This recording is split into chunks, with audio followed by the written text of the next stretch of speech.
Assalamualaikum warahmatullahi wabarakatuh. Anda rindu mendengarkan kajian-kajian dari ustadz-ustadz kita dari Aceh? Kunjungi channel YouTube Maulizul Akbar NAD. Subscribe, like, share, komen.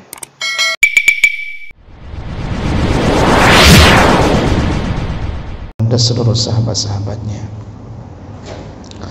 bapak-bapak dan ibu-ibu, jamaah salat maghrib dan isya yang Allah muliakan insyaallah.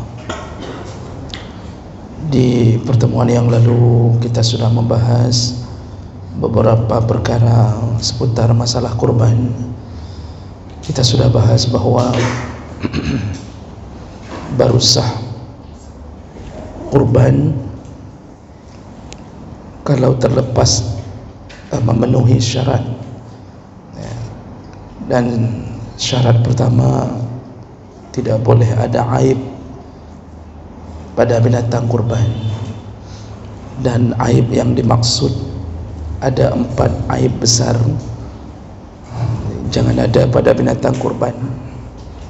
Yang pertama, tidak boleh mencari atau menyembelih binatang kurban yang buta, yang benar-benar buta. Yang kedua, yang benar-benar sakit. Dan yang ketiga, yang pincang. Dan keempat, yang terlalu kurus.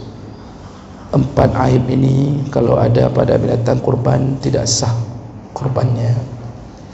Sedangkan yang lain selain daripada 4 perkara ini seperti tanduk patah, telinga terputus, atau bulu tercabut di sebahagian tempat itu hanya terkena hukum makruh, tidak sampai membatalkan kurban. Kemudian syarat kedua, harus dilakukan di waktu yang telah ditentukan oleh Allah. Baru sah kurban setelah salat hari raya Aidul Adha, kemudian akhir waktunya sebelum maghrib hari tasyrik yang terakhir, itu akhir waktu kurban. Lewat daripada waktu itu tidak sah kurban. Berkurban di malam hari raya pun tidak sah. Kemudian tidak boleh bersyarikat melebihi jumlah dari yang telah ditentukan Allah. 1 kambing hanya untuk 1 orang. Tidak boleh berniat 2 orang pada 1 kambing. Lalu yang dibolehkan bersyarikat pada sapi sebanyak 7 orang, maksimal 7 orang. Di bawah itu boleh 5 orang lebih bagus, 3 orang lebih bagus, 1 orang 1 sapi pun itu yang terbaik. Jadi ini yang enggak boleh bersyarikat pada jumlah. Sedangkan pada pahala, semua ulama menyebutkan bersyarikat. 1 orang berkurban dalam 1 keluarga, maka pahala bisa didapatkan oleh 1 keluarga.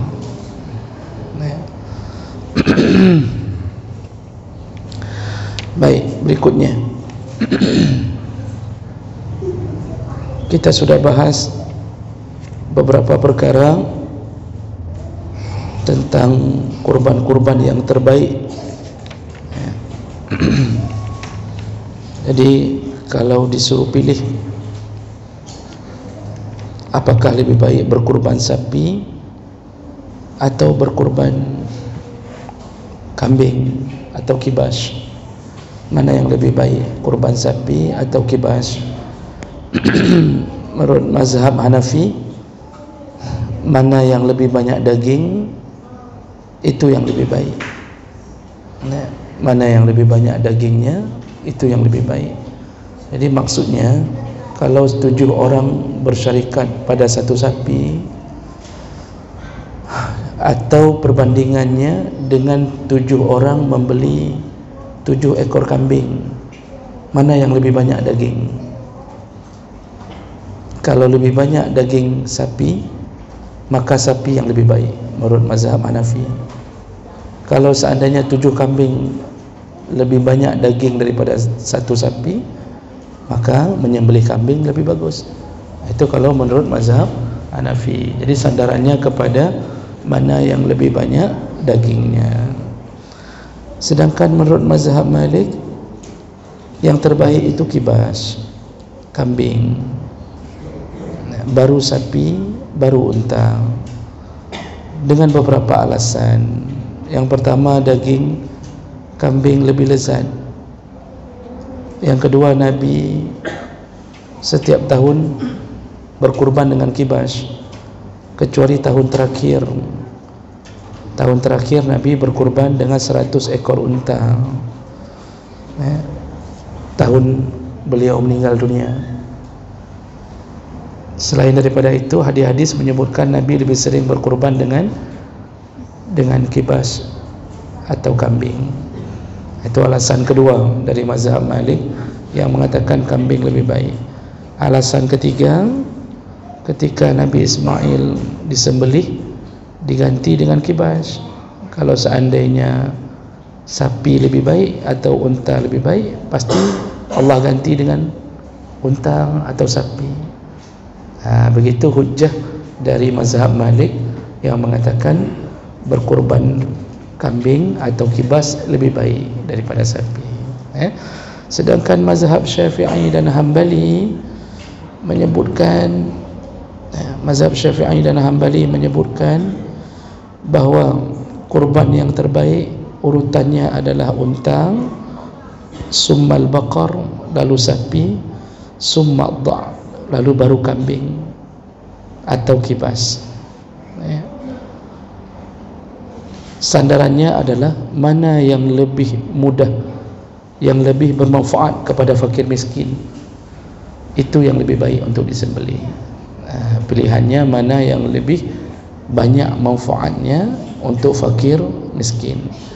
Jadi kalau berurunan 7 sapi, berurunan 7 orang pada 1 sapi, itu lebih baik dalam pandangan mazhab Syafi'i daripada beli kambing satu-satu. Karena sandarannya daging sapi lebih banyak didapatkan manfaatnya oleh fakir miskin. Karena kalau kambing kan banyak tulangnya daripada dagingnya. Itu sandaran dari mazhab Syafi'i. Jadi bukan bermakna yang berkurban kambing tidak baik. Ini kalau dibandingkan, dan itu pun ada perbandingan, ada berbeda pandangan tadi disebutkan. Nah, kenapa selain daripada itu, kenapa mazhab Syafi'i dan Hambali ini sama dengan mazhab Hambali? Kenapa mazhab Syafi'i dan Hambali mengatakan sapi lebih baik daripada kambing atau kibas? Alasan kedua, disandarkan pada hadis tentang siapa yang menghadiri solat Jumaat, kalau datang di jam pertama, maka dia mendapatkan pahala seperti menyembelih seekor unta. Datang di jam kedua, dapat pahala seperti menyembelih seekor sapi, terus kambing, terus ayam, terus telur ayam. Yang datang ketika khatib sudah di atas mimbar tidak dapat apapun. Hadis itu digunakan oleh mazhab Syafi'i dengan beristidlal atau mengambil makna dalil. Kalau seandainya unta menjadi rujukan pahala yang terbesar untuk orang yang datang hari Jumat, maka kalau begitu yang menyembelih unta itu yang lebih besar keutamaannya. Jadi dikiaskan ke dalil itu. Kalau seandainya kambing lebih bagus, kata mazhab Syafi'i, maka pasti Nabi akan mengatakan yang datang di jam pertama dapat pahala seperti menyembelih seekor kambing. Tapi ternyata unta yang disebutkan. Nah, ini hujjah-hujjah yang digunakan oleh 4 mazhab, yang intinya siapa yang berkurban dia orang baik. Jadi jangan sampai gara-gara pandangan-pandangan yang berbeda ini kita saling tuding, saling mengejek. Yang sembelih sapi mengejek kambing. Jadi sampai mengatakan cuma kambing hana mehun kabla lemuk, begitu-begitu jangan. Yang sudah berkorban itu baik, yang kurang baik yang tidak berkorban. Yang tidak berkorban kurang baik. Kenapa kurang baik? Karena Nabi mengatakan yang sudah punya harta tapi tidak berkorban, maka jangan dekat-dekat dengan musalla kami, jangan dekat-dekat dengan masjid kami. Itu maksudnya Nabi benci. Nabi benci kepada yang sudah mampu tapi tidak berkorban. Baik, berikutnya, mana yang lebih baik, jantan atau betina? Maka dalam mazhab Syafi'i, az-zakaru 'inda Syafi'iyah afdal 'ala al-asah min al-unsa. Pendapat yang paling kuat menyatakan yang jantan lebih utama, lebih baik daripada yang betina. Jumhur ulama juga mengatakan seperti itu, bahawa yang jantan lebih utama daripada betina. Bukan bermakna korban betina tidak sah, tapi lebih bagus yang jantan. Alasannya bukan karena benci dengan perempuan, jadi bukan karena gender ini, bukan karena urusan feminisme. Alasannya karena lianna lahmahu atyab, daging binatang kurban yang jantan itu lebih lezat, lebih bagus, lebih lezat. Kalau kita telusuri kehidupan binatang, yang lebih berperan jantan atau betina? Dalam dunia semut, betina nomor satu. Dalam dunia singa, harimau, apa saja, betina lebih dominan daripada jantan. Jadi betina ni selain melahirkan, juga dia yang mencari makan. Dalam kehidupan binatang, betina itu dia, kalau harimau atau singa betina itu lebih ganas daripada singa jantan, karena dia cari makan. Lalu dia juga melahirkan. Makanya dalam dunia binatang yang jadi raja ratu. Coba baca dunia semut, itu yang jadi raja ratu. Maksudnya raja yang jadi pemimpin tertinggi itu ratu, diatur oleh ratu. Jadi apa kerja yang jantan? Jantan duduk-duduk, duduk. Jadi ngelendot di atas tanah. Yang perempuan selain hamil, pikiran juga cari rezeki untuk anak-anaknya. Anak-anak ikut mamaknya semuanya. Si bapak mana? Anak ada bapak. Bapak duduk-duduk, biuk pakai duduk, nampak.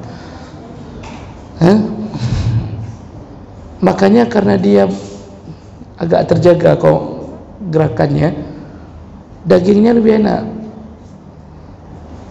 Makanya kalau ada manusia yang kerjanya cuma duduk-duduk, suami cuma duduk-duduk, maka dia binatang. Jadi yang lakodu, yang inang semurah baje, cari rezeki, yang laki duduk, itu mengambil tipe binatang. Maka ji wajar teori inang bengih ke gerage binatang. Betul. Jadi urinang dalam dunia binatang itu banyak masalah. Kredit tak habis-habis. Makanya dagingnya kurang lezat. Begitu pandangan para ulama. Bolehkah menyembelih binatang yang dikebiri? Jumhur ulama mengatakan an-na'jah afdal minal khusa. Jumhur mengatakan lebih bagus yang tidak dikebiri. Tapi di sisi mazhab Hambali, malah yang dikebiri lebih bagus daripada yang tidak dikebiri. Lianna lahmahu awfar wa atyab, karena dagingnya lebih wangi dan lebih bagus Dalam mazhab Hambali malah yang dikebiri lebih bagus dijadikan kurban. Jadi kalau ada yang mengatakan binatang dikebiri enggak sah jadi kurban, itu pandangan itu tidak benar.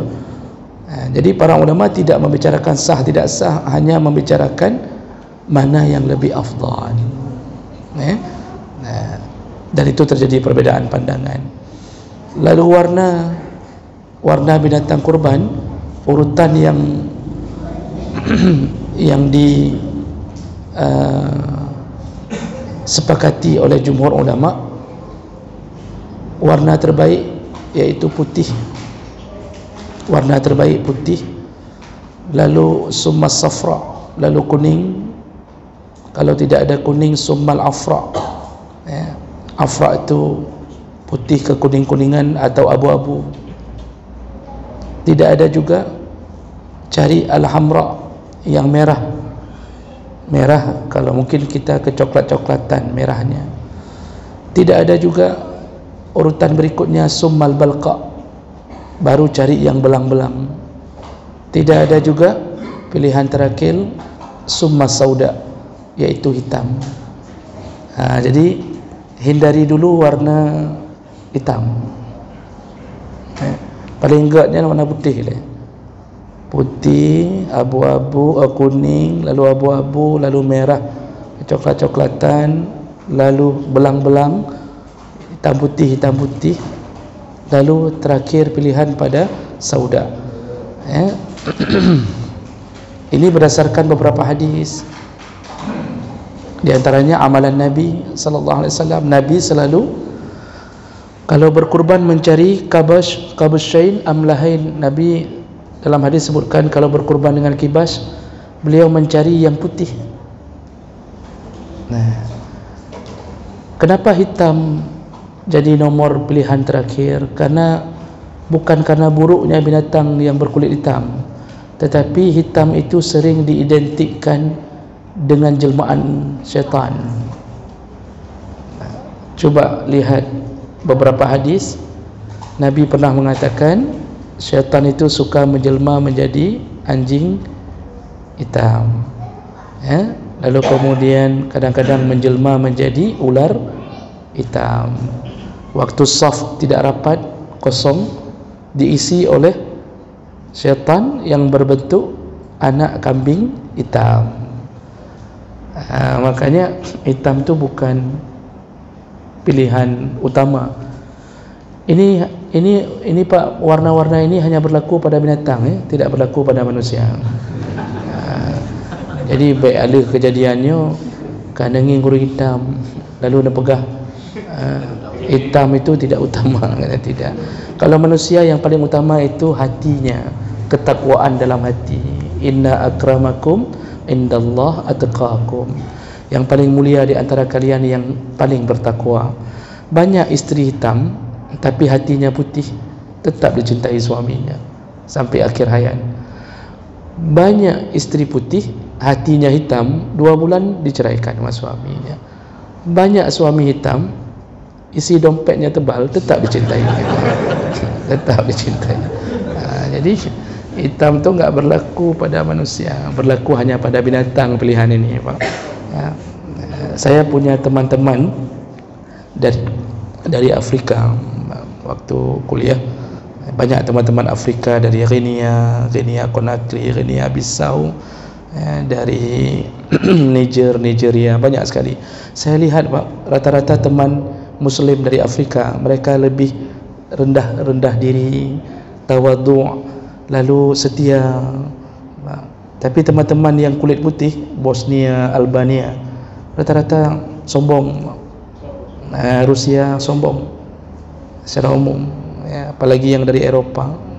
Itu Masya Allah, ada kesombongan di mereka. Tapi yang hitam-hitam baik-baik orangnya, maka bapak cari menantu tak mesti hitam, sudah. Begitu pemilihan nantinya. Hotel Block kami laginya urutan warna. Baik, berikutnya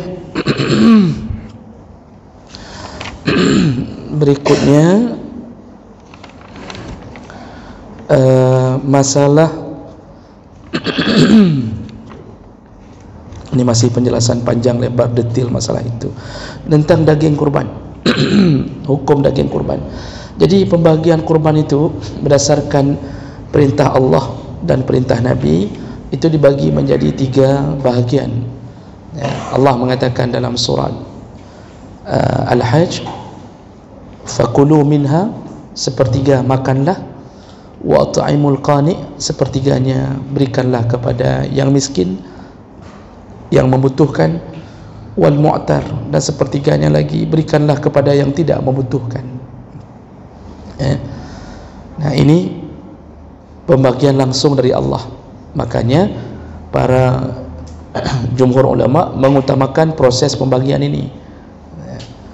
Jadi sepertiga itu milik pemilik kurban, sepertiga lagi kasih ke fakir miskin, sepertiga lagi itu hak suka-suka pemilik kurban, mau kasih ke orang kaya, mau kasih teman di kantor, mau kasih kepala kantor supaya tidak dimutasi, kan? Mau kasih kemana aja suka-suka dia, pembantu, nah terserah, nggak mesti miskin. Itu sepertiga lagi. Nah, bagaimana itu bisa dibagi begitu kalau kita sembelih sendiri? Kan begitu. Kalau kita sembelih sendiri, kita buat satu kambing 21 tumpuk misalnya, atau 9 tumpuk, 3 tumpuk untuk kita, 3 tumpuk untuk fakir miskin, 3 tumpuk suka-suka kita. Nah sekarang tentunya ketika kita memberikannya ke panitia, tentu bisa berubah keadaan itu. Bahkan yang kita dapatkan pun paling cuma 2 plastik misalnya. Nanti yang lain panitia bagi semuanya. Nah bolehkah? Boleh. Namun panitia harus tahu bahwa semua proses yang dilakukan oleh panitia itu harus seizin dari pemilik kurban. Karena panitia kurban bukan amil, Pak. Panitia kurban itu bukan amil. Kalau amil pada zakat, panitia punya hak untuk membagi. Bahkan dia dapat hak 1/8 dari zakat. Panitia kurban hanya perwakilan dari pemilik kurban. Hanya perwakilan dari pemilik kurban. Semua pergerakan perwakilan ini harus seizin dari pemilik kurban. Jadi paling kurang waktu kurban diberikan ke menasah atau ke panitia, itu pemilik kurban sudah harus tahu bahwa yang akan terjadi, dia cuma dapat 3 plastik, yang lain semua dibagi. Jadi jangan sampai ribut gara-gara itu. Artinya kalau memberikan ke panitia sudah harus siap dengan kesepakatan itu. Itu tidak mengapa juga, boleh juga, karena yang paling penting pemilik kurban ada yang dimakan. Tidak baik kalau pemilik kurban mengatakan begini, lonjok aja bandum, kasih aja semua, saya nggak usah ambil, nggak usah makan, karena dia baik. Pemilik kurban tu baik, cuma walaupun baik ada nget sedikit di ujung, ya. Karena daging kurban itu disuruh makan. Fakulu minha, kata Allah, makanlah, jangan engkau tidak memakan binatang kurbanmu, suruh makan. Maka walaupun cuma 2 plastik, 3 plastik, ambil makan, simpan dalam kulkas. Nanti ada pernah mungkin bapak ibu dengar, kalau lebih 3 hari nggak boleh dimakan lagi misal. Kalau sempat ada dengar begitu, karena ada amalan Umar bin Khattab. Umar bin Khattab nggak mau makan daging kurban yang sudah disimpan melebihi 3 hari. Itu hadis kejadian itu bersambung sebenarnya, cuma sebagian orang memutuskan hadis itu. Jadi Rasulullah ditanya lagi tahun berikutnya, ya Rasulullah, apakah kami boleh simpan melebihi 3 hari? Apa jawaban Nabi? Waddakhiru, simpanlah. Disuruh simpan, nggak apa-apa. Jadi kenapa tahun yang lalu engkau mengatakan tidak boleh simpan melebihi 3 hari? Kata Rasulullah, tahun yang lalu kita sedang mengalami paceklik, sehingga saya ingin semua orang membagikan daging kurbannya. Jadi disimpan sampai seminggu, 2 minggu, tidak mengapa, insyaAllah dibolehkan. Ya, jadi kurban bulan Zulhijjah, makannya bulan Syawal tahun depan, boleh enggak? Daging kurban Zulhijjah, pegat lontong orang raya Idul Fitri tahu ke je Tuhan, je boleh, tidak mengapa. Ya. Dah, jadi begitu proses pembagian daging kurban. Bagaimana hukumnya kalau makan-makan oleh panitia yang kerja? Jadi ada kelompok buat kuah belangong, kuah kari. Ini kerja tu hari nyembelih tu. Hari nyembelih nanti ada yang ambil terus buat kuah belangong. Boleh tidak, Pak? Boleh. Syaratnya ridha dari pemilik kurban. Diambil dari bagian mana? Diambil dari bagian yang suka-suka tadi, bukan bahagian fakir miskin. Yang suka-suka tadi. Nah, jadi pemilik kurban harus tahu itu. Jadi kalau misal panitia tanya, sepakati ajud untuk ba'uro kita sembelih, di hari kita sembelih, boleh enggak diambil sedikit-sedikit dari pemilik kurban, kita makan bersama. Itu paling kurang memberitahu dan keridhaan daripada pemilik kurban. Jadi kalau ada pemilik kurban mengatakan begini, ni kambing saya kasih ke panitia, tapi saya minta 7 tumpuk, lalu saya minta 7 tumpuk lagi untuk saya bagi ke Pak Cik, kan dalam hukum suka-suka saya yang 7 tumpuk aja untuk fakir miskin. Jadi dia minta 7 tumpuk, lalu 7 tumpuk lagi, berarti 14 tumpuk untuk dia. Sepertiga dia makan, sepertiga mau dia bagi. Permintaan itu wajar dalam hukum. Namun kalau sudah diberi ke panitia, bermasalah. Bermasalah dari segi sosial.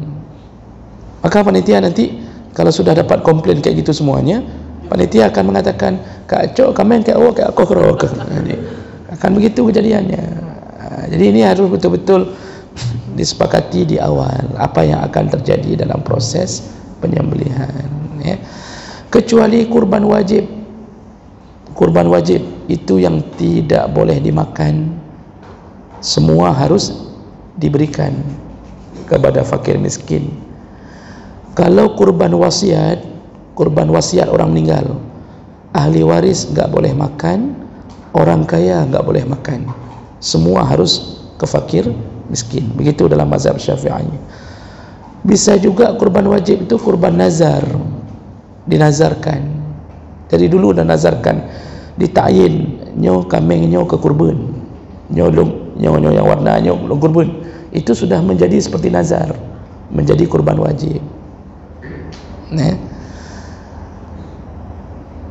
Kalau kurban wajib tidak boleh dimakan lagi, semua sudah harus diberikan kepada fakir miskin.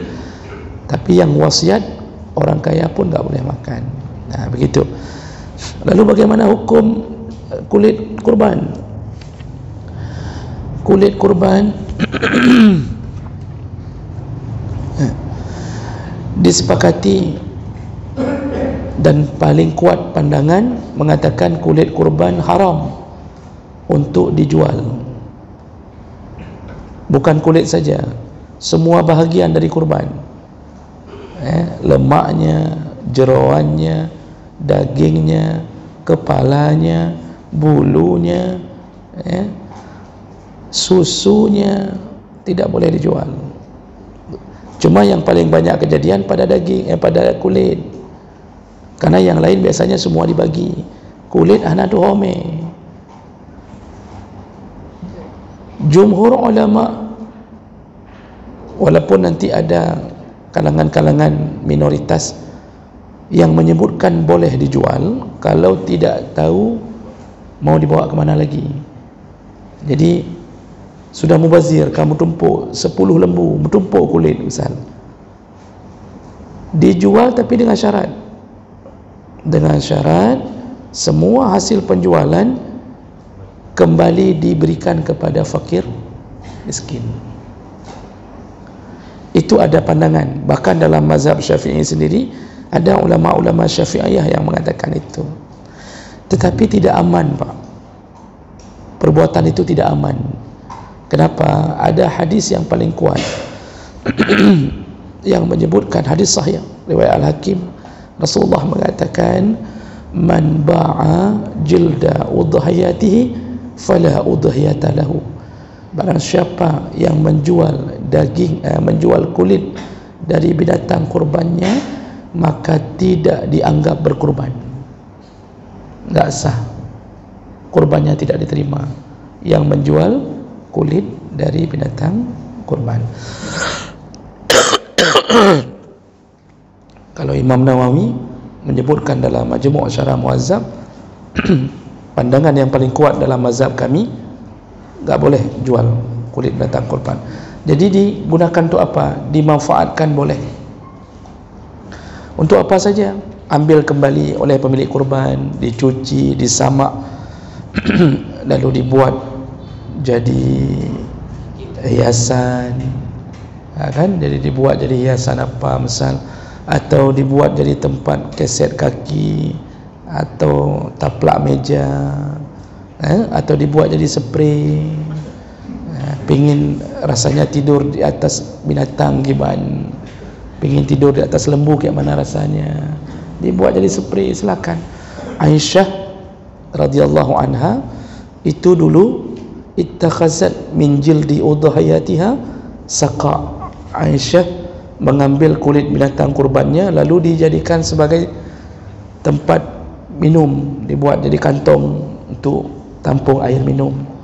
Jadi dimanfaatkan boleh. Yang dijual walaupun ada pendapat sebaiknya jangan. Oh, enggak tahu bawa ke mana, kasih ke penyembelih, Pak.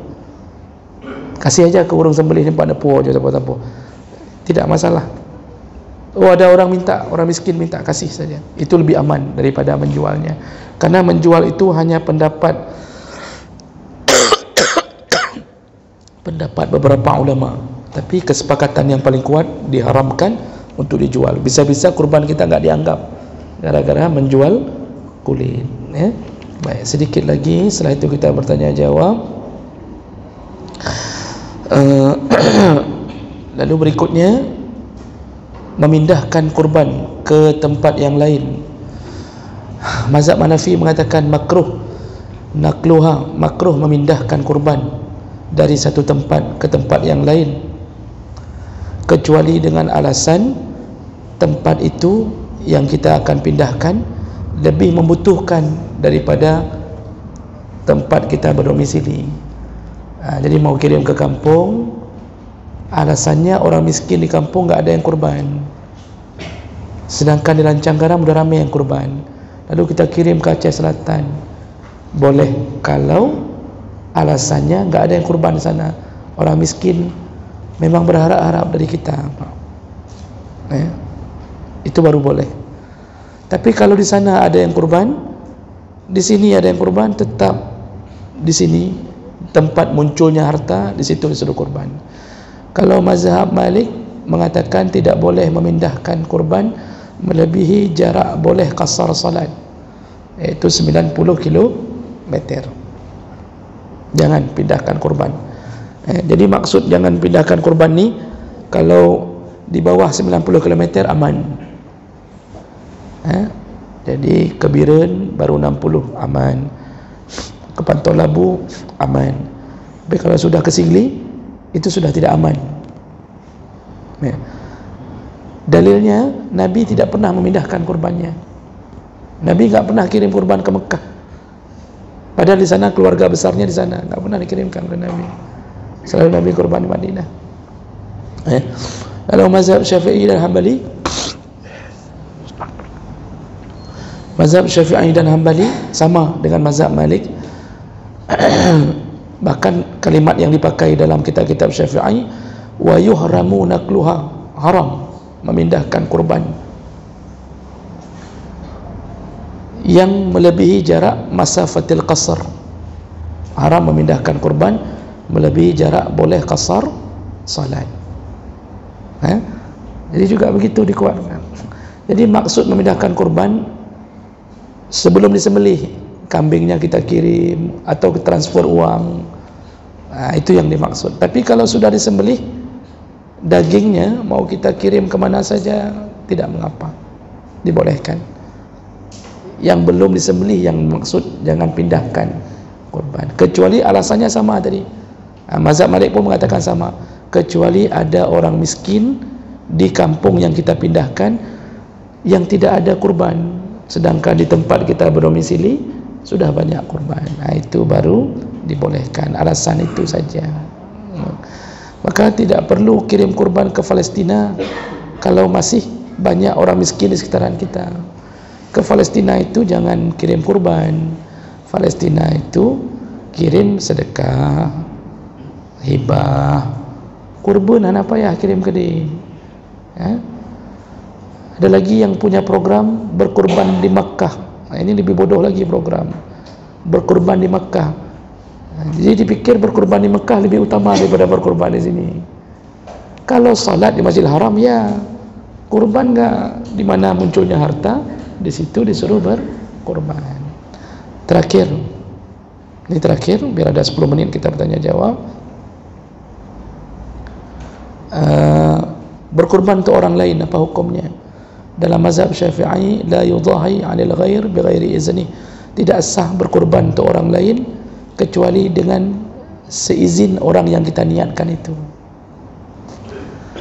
Kita mau kurban untuk mamak di kampung masih hidup, itu harus telepon dulu, mak kami kurban untuk mamak, ya.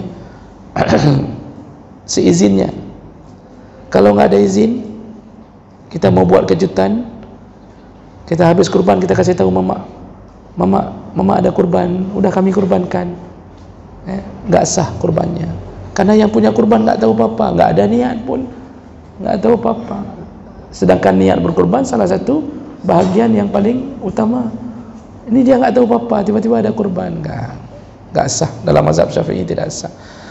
Wala an maitin, juga tidak sah berkurban untuk orang meninggal, illam yusabiha, kalau tidak diwasiatkan. Jadi nggak perlu kurban untuk almarhum kecuali diwasiatkan, baru disuruh berkurban. Dan wajib kurban atas nama wasiat. Resikonya kalau kurban atas nama wasiat tidak boleh dibagi kecuali hanya untuk fakir miskin. Mazhab Malik memakruhkan kurban untuk orang meninggal.